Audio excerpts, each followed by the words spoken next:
Hey guys, what's up? Welcome back to For StarCraft 2 Strategy. Today we're going to be taking a look at a Protoss strategy. We're also going to be taking a look at having a little fun. I talked about this in my last video, and it's super important to have some fun. I mean, we're playing video games here.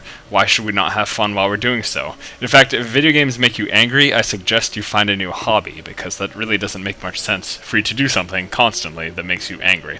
So getting into things here, our Protoss player in this particular strategy replay is Huck, and our Terran opponent is Druby.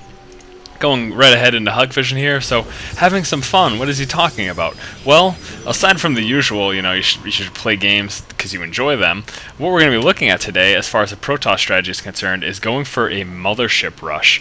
That seems a little bit excessive, don't you think? Well, yeah, it's a tad bit excessive, but it's fun. So that's why we're looking at it today. Now, I by no means suggest in any way that this should be a staple of your core play. I never suggest going for Mothership rushes every game, but you know what? If you want to give it a shot sometime, go ahead, because we're going to be working on somewhat of a sizable force early on to try to defend against any pressure.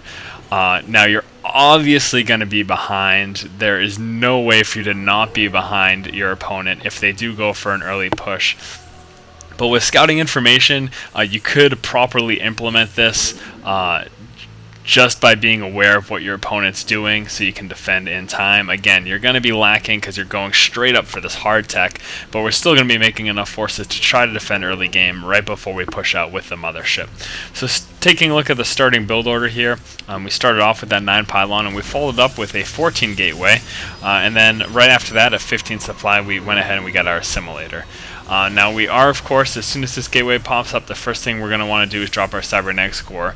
We want to get that up as quickly as possible so we can defend against any early Reapers we might be seeing from our Terran opponent. Now we're getting a full scout of our opponent's base here.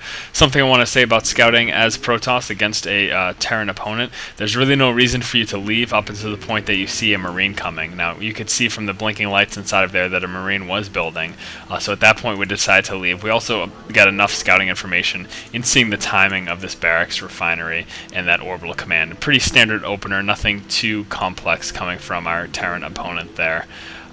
Just going to be moving around looking for any possible proxy barracks or anything like that, just in case. Never hurts to check. So of course the Cybernetics Core is coming down. We went ahead and dropped that at 19 supply as soon as that gateway finished building. Then 19 supply, we also got that second Assimilator. Now going for this Mothership rush, obviously very gas intensive. Taking a look here, a Mothership is 400 Vespian gas as well as 400 minerals. That is a lot of gas, especially relatively early in the game. Now we're going to be chrono boosting out our first Stalker. Again, the reason being we want to be able to defend against any early pressure we might be seeing from Reapers. Now we did have our scout outside of our opponent's base. The purpose of that is to watch for any early Marauders. That's something we're also going to be a little susceptible to.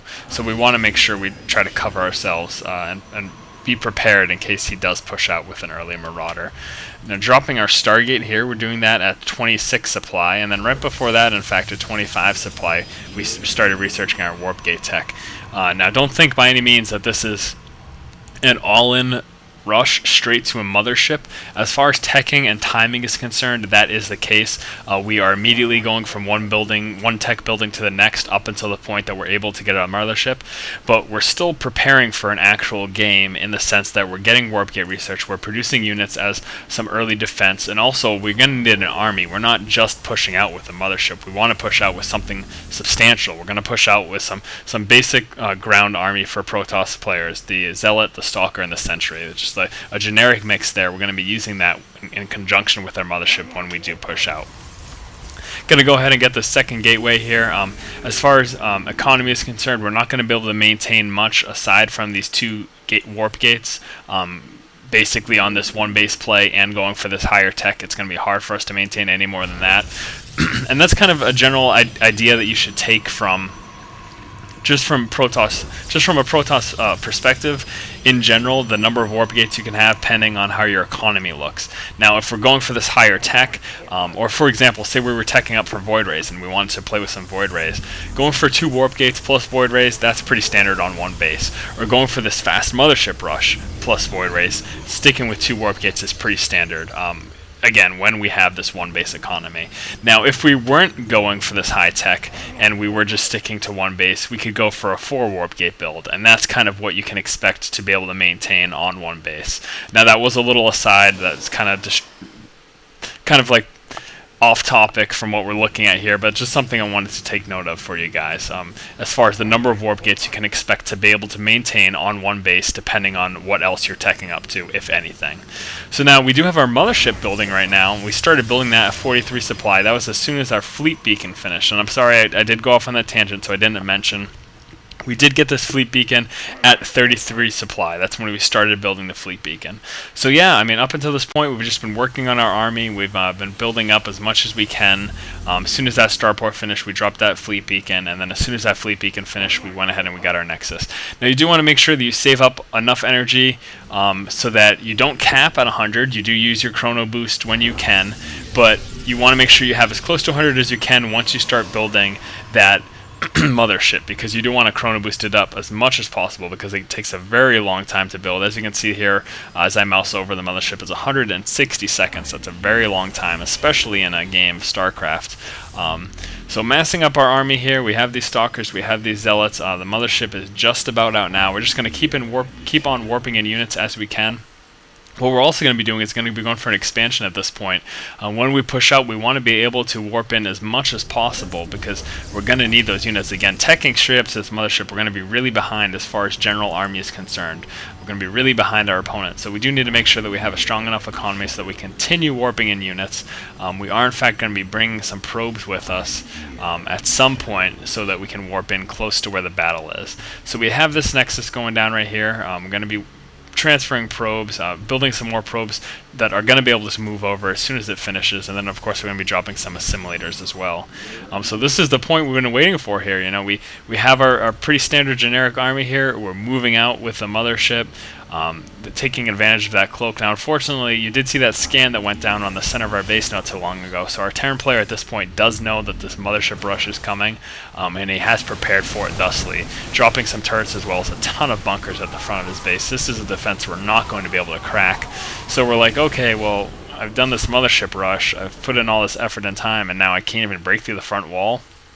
Don't suicide your units. Don't do something unintelligent in that manner. There's no reason to run in there and lose those units, because you're obviously not going to have, you don't have the firepower to bust through that wall. Take advantage of this mothership. I mean, he's got some pretty nifty abilities, one of which is that mass recall. That's going to allow you to warp in any units within a restricted area. There's a circumference to this, but it's a pretty generous area. That's a pretty large area that you're able to warp in units from. So take advantage of that. If you can find a way to sneak your mothership into your opponent's base, if they're able to block off, if they see it coming and they're able to block off the front of this ramp, go ahead and move your mothership to the side of their base and use the ability of that mass recall. As you can see right there, mass recalled all these units in his base. And we did bring some probes down, because this is what I was talking about earlier. We're going to want to put some pylons inside of his base so that we're going to be able to warp in units as reinforcements here. Now, he's going to be using his scans to get rid of the cloaking field that we have on our units, but still, the mothership isn't without merit. Whenever that scan does go down, our units will drop back in that cloaking field as long as they're underneath the mothership. And then also, of course, the mothership does attack itself. Now, it's not a ton of damage, but it's still assist, it's still a little bit of damage. And once we get that energy again, we could, of course, use that vortex ability to deny our opponent the use of their units for a short amount of time. So pulling back here, he has managed to destroy the majority of the units that we initially pushed in with here. We're going to be warping in some more, though, again, taking advantage of the fact that we brought in some probes and we're able to drop some pylons in the back of this base. Also going to be dropping a forge just to get some cannons in to try to bolster this position. Basically, if this doesn't work, you can fully expect to lose the game. So you really want to make sure that as much as possible you do a lot of damage, because if they're able to recover from this push, you just in teching so quickly and so hard up to this, you're really at a bit of a disadvantage. Even with this fast expansion here and with this economy, you're going to really want to make sure you're able to take them out in this initial push. And again, going back to what I said earlier, if you're not able to break through that front wall, don't give up. All hope is not lost, because you can use that mass recall to warp in units inside of their base. That is definitely an option that you have with the mothership. So warping in some more units, also getting some cannons, again trying to bolster this position, provide us something to pull back to if he manages to push us away. And Juby does go ahead and call good game. Now this is a game that was taken, I believe it was in the beta. I believe that's when this replay came out. And I always thought that it'd be really cool to show you guys a step-by-step strategy as to how to do that mothership rush. I just finally got around to it. So I hope you guys enjoyed it. If you want to have some fun in one of your games, go ahead and give this mothership rush a try. Definitely, if nothing else, is going to take your opponent off guard if you're able to pull it off. So we're going to go ahead and take a look at that build order. We started off with that 9 Pylon, followed it up with the 12 Gateway. After that, we got an Assimilator at 15 and our Cybernetics Core at 19 as soon as that Gateway finished.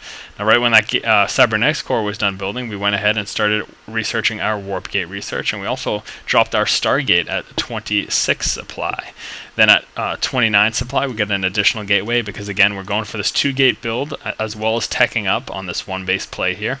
And then at 33 supply, once that Stargate was finished building, we went ahead and dropped our fleet beacon. And then as soon as that fleet beacon finishes, that we were about at 43 supply right there, started building up our mothership, using as many chrono boosts as we could on that. Pushed out at that point. Being unable to break through this front wall, we went ahead and took advantage of that mass recall, warped in units to the back of our opponent's base, along with some probes to drop some pylons and take advantage of that warp gate research that we have to warp in units inside of their base. So yeah, guys, again, this has been for StarCraft 2 strategy. We did just take a look at a void ray, or not a void ray, a mothership rush build. If you guys like our videos and you like what we're doing here, please do go ahead and subscribe to our channel. Keep watching and keep owning, guys. So now here we are, we have this first void ray out, we are chrono boosting our second void ray in fact, and we did obviously get that second assimilator which we're going to need for a void ray build. Now I told you we went for that warp gate research, and that's going to be pretty vital as well, because once this is